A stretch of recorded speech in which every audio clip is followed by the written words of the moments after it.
வணக்கம். இன்னைக்கு அமித்ஷா தமிழ்நாட்டுக்கு வராரு, திருச்சிக்கு வராரு, புதுக்கோட்டைக்கு போறாரு.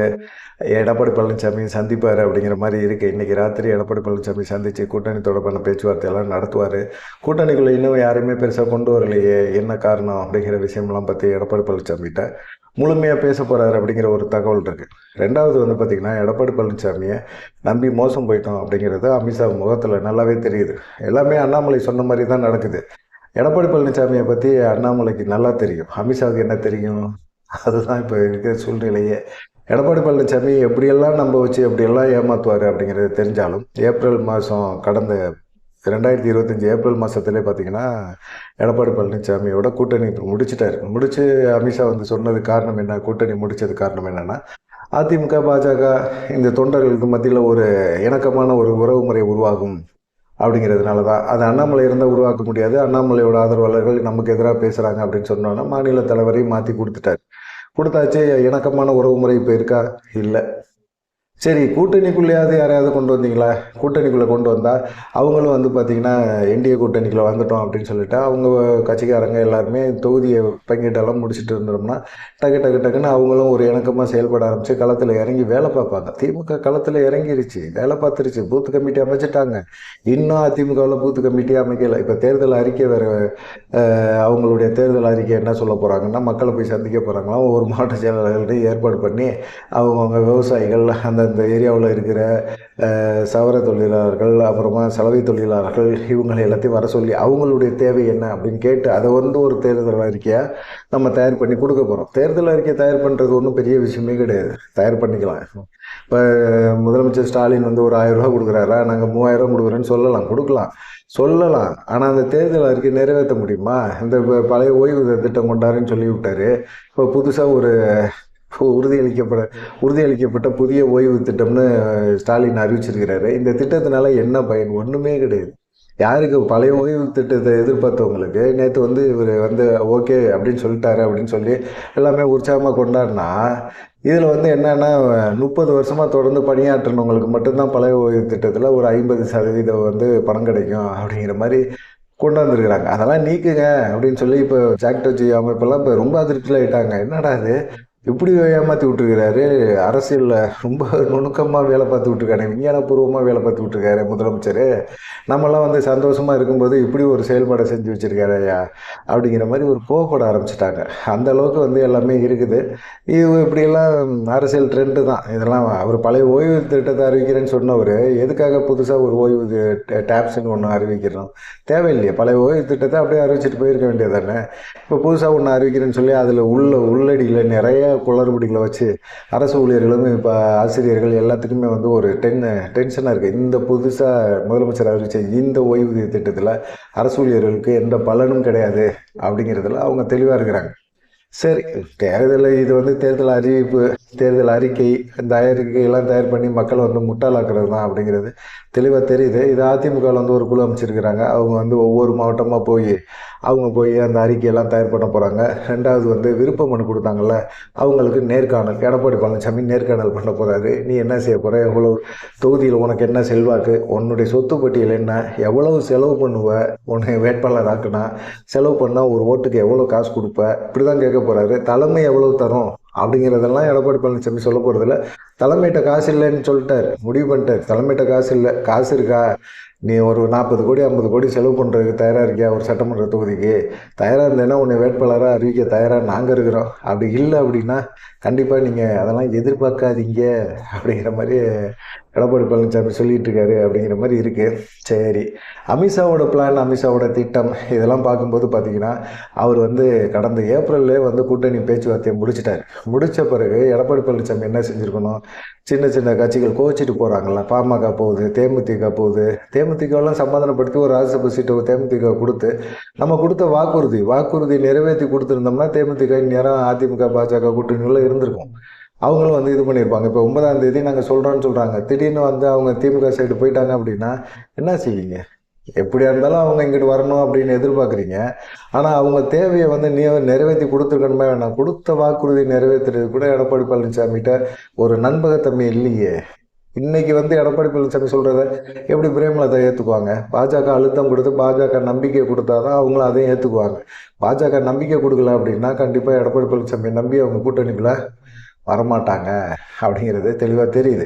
பாமக கொண்டு வந்திருக்கணுமா இல்லையா? ஏப்ரல் மாதத்தில் நடந்த ஒரு விஷயம். அமித்ஷாவை எடப்பாடி பழனிசாமி கையை தூக்கி கூட்டணியை உறுதிப்படுத்தின பிறகு பாமகவோட பேச்சுவார்த்தை எடப்பாடி பழனிசாமி நடத்திருக்கலாமா வேணாமா? பாஜகவை எப்படி கழட்டி விடலாம் அப்படிங்கிற ஒரு எண்ணத்தில் மட்டும்தான் இருந்தார். அது எப்படி கழட்டி விட முடியும்?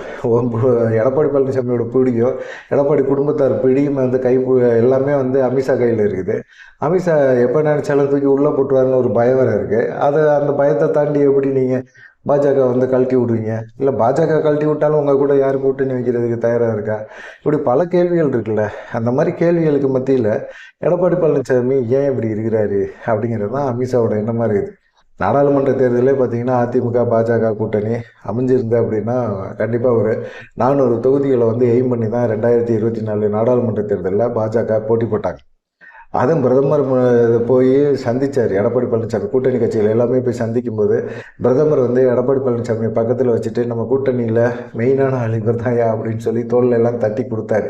எடப்பாடி பழனிசாமி அவ்வளோ மரியாதையெல்லாம் கொடுத்தாரு. ஆனால் இங்கே வந்த ஒரே வாரத்தில் நாங்கள் பாஜக கூட்டணிலேருந்து விலகுறோம், எங்களுக்கு சிறுபான்மையின ஓட்டு எல்லாமே போகுது அப்படிங்கிற மாதிரி அவர் பேச ஆரம்பித்தார் பாருங்க. அப்போவே வந்து எடப்பாடி பழனிசாமியோட யோகிதை என்ன அப்படின்னு பாஜக மேலிடம் வந்துருச்சு, நினச்சிருச்சு. பிரதமரெல்லாம் வந்து எடப்பாடி பழனிசாமியை சீன்றதே கிடையாது. திரும்பவும் வந்து எப்படி அவர் பிரதமராக வருவார் அப்படின்னு கேள்வி கேட்டவர். அண்ணாமலை அதையே விமர்சனம் பண்ணார். ஒரு வேட்புமனு தாக்கல் பண்ண வாரணாசிக்கு வாங்க அப்படின்னு சொல்லி கூட்டணி கட்சிகள் தலைவர் சார்பாக கூப்பிட்டா தோக்க போகிறவர் மோடி, அவருக்கு நான் ஏன் வந்து அங்கே நிற்கணும் அப்படிங்கிற மாதிரி கேள்வியை கேட்டிருக்காரு எடப்பாடி பழனிசாமி. இதெல்லாம் அண்ணாமலை பொது வெளியிலே பேசியிருக்கிறாரு. இப்படி கேள்வி கேட்டவரோட கூட்டணி அமித்ஷா வச்சிருக்கிறாரு அப்படின்னா எப்படி? நல்லது தான். இதனால் எடப்பாடி பழனிசாமி என்ன பண்ணுவார்?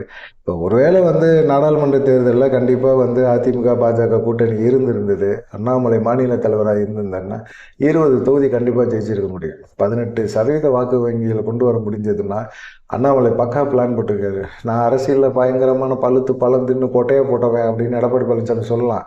நான் ஒன்றிய செயலாளர்லேருந்து நான் பொதுச் செயலாளர் வரைக்கும் வந்திருக்கிறவன் அப்படின்னு சொல்லலாம். அண்ணாமலையோட நாலேஜுக்கு முன்னாடி அதெல்லாம் அந்த கொட்டை வந்து வெந்து போன கொட்டையாக தான் இருக்கும் அப்படிங்கிற மாதிரி தான் எல்லாருமே பேச ஆரம்பிக்கிறாங்க. ஏன்னா அண்ணாமலை இருந்த வரைக்கும் பாஜக வந்து ஒரு தண்ணீர் ரூட்டில் கொண்டு போயிட்டு இருந்தார். ஒரு 3வது அணி அமைச்சா கூட இன்னைக்கு அண்ணாமலைக்கு இன்னைக்கு வந்து பெருசாக வந்து அவர் மீடியாக்கள் மத்தியில் வரல, பாஜக அவரை கட்டுப்படுத்தி வச்சிருக்கு அப்படின்னாலும் இன்றைக்கும் பார்த்தீங்கன்னா இளைஞர்கள் மத்தியில் அண்ணாமலைக்குன்னு ஒரு மாசு இருக்குது. இப்போ சினிமா கவர்ச்சியை தாண்டி சினிமா கவர்ச்சியில் வச்சுக்கிட்டு நீங்கள் எடுத்திங்கன்னா விஜய் தான் முதலமைச்சர் வேட்பாளர் அப்படின்னு சொல்கிறாங்க.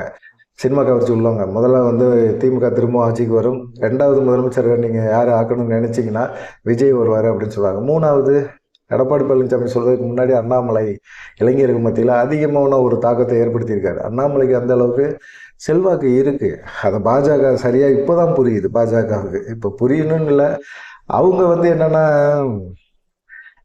கூட்டணி கட்சிகளுக்கு இந்த தர்ம சங்கடத்தையும் கொடுத்துடக்கூடாதுன்னு அவங்க நினச்சிருக்காங்க. ஆனால் இந்த கூட்டணி கட்சியில் இவரோட ஏன் எடப்பாடி பழனிசாமியோட கூட்டணி வச்சோம் இப்போ அமித்ஷா வந்து வேதனைப்படுறாரு.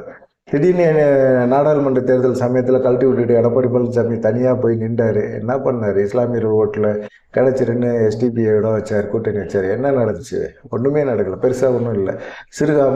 சிறுபான்மையினரோட பாதுகாவலர்னு பட்டம்லாம் கொடுத்தாங்க. அந்த பட்டத்தெல்லாம் வாங்கி வச்சுக்கிட்டு வீட்டில் பிரேம் மாட்டி வச்சுக்க வேண்டியதுதான். இவருனால சிறுபான்மையினருக்கு என்ன பாதுகாப்பு? பெருசாலாம் ஒன்றும் கிடையாது. சிறுபான்மையினர் ஓட்டு ஜெயலலிதா இந்த காலகட்டத்தோடு முடிஞ்சு போச்சு.